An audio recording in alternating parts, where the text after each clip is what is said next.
Okay, welcome back.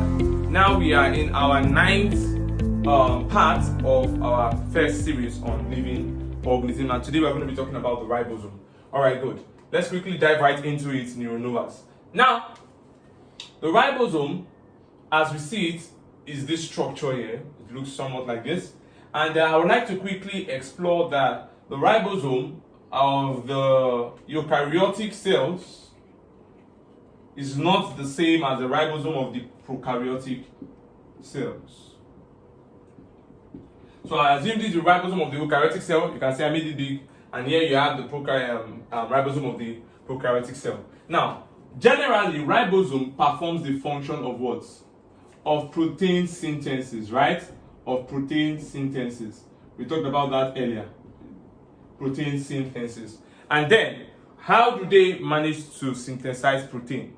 How do they manage to synthesize protein? It's as a result of the combination of what? Of mRNA. That's your mRNA is acted on by the ribosome. So your ribosome reads on the mRNA. It reads on the mRNA with the aid, that's it, with the aid of tRNA. Are you there now? So ribosome reads a sequence of codes on the mRNA with the aid of tRNA, and they end up forming the what? The protein. So that will lead to the synthesis of the protein. Yeah, that will lead to the synthesis of the protein. So what is this process called? This process is called what? It's called translation. Translation. The process of protein synthesis, yes. Now, the eukaryotic ribosome, one thing, before I even talk about the eukaryotic ribosome, the ribosome, unlike the lysosome that we said is single membrane bound, unlike the peroxisome that we said is single membrane bound, the ribosome has no membrane. It has no membrane. Very important. So if they ask in a question, which of the following cell organelle has no membrane or is not a membrane bound organelle, the answer will be ribosome if it's in the option. Do you understand that now? So has no membrane is what? Is ribosome. Good. Now, we have ribosome in both prokaryotic cell and eukaryotic cell. The difference there is that the ribosome of the prokaryotic cell is the 70S ribosome. It's the 70S ribosome. This S here is just a unit. It's called Silverberg. It's a unit that they use in measuring size peculiarity of the ribosome. But you don't need that now as JAMB. Just know they ask it that which of the following is the prokaryote of the is the ribosome of the prokaryote 70S. Fine, just know that. Then for the eukaryotes, you have what?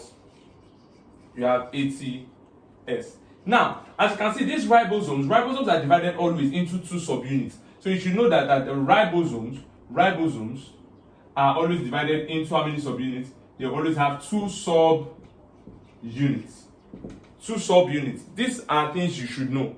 That's why you see in our diagram here, you have the largest subunit up, the lower subunit down, like that in both of them. Now, the upper subunit or the largest subunit of the ribosome in eukaryotes measures 60S. While that below will measure what?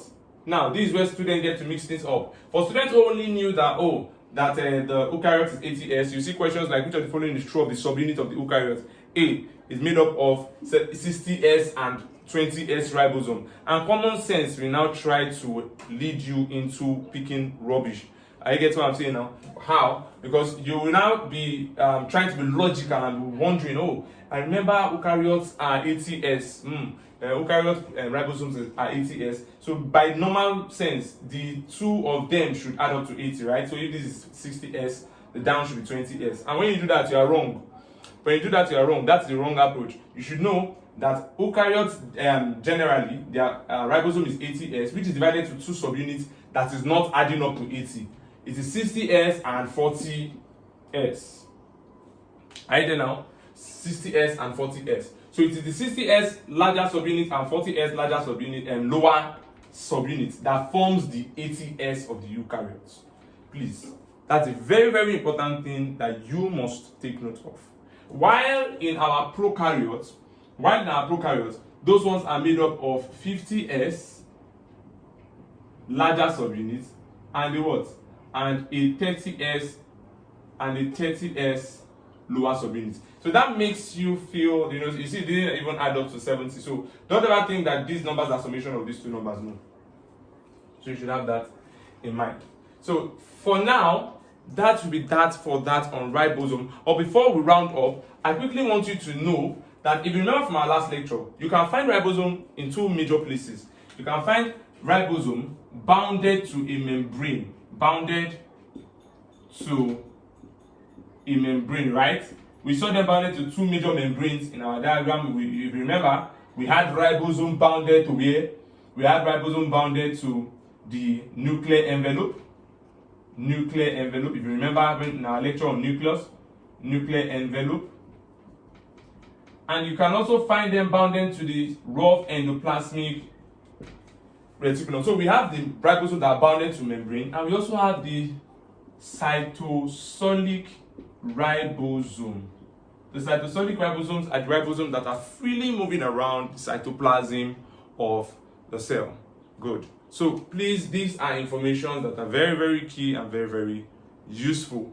So do well to subscribe to our channel if you've not subscribed, and click on the notification bell below so that whenever we drop content like this, you will be well informed.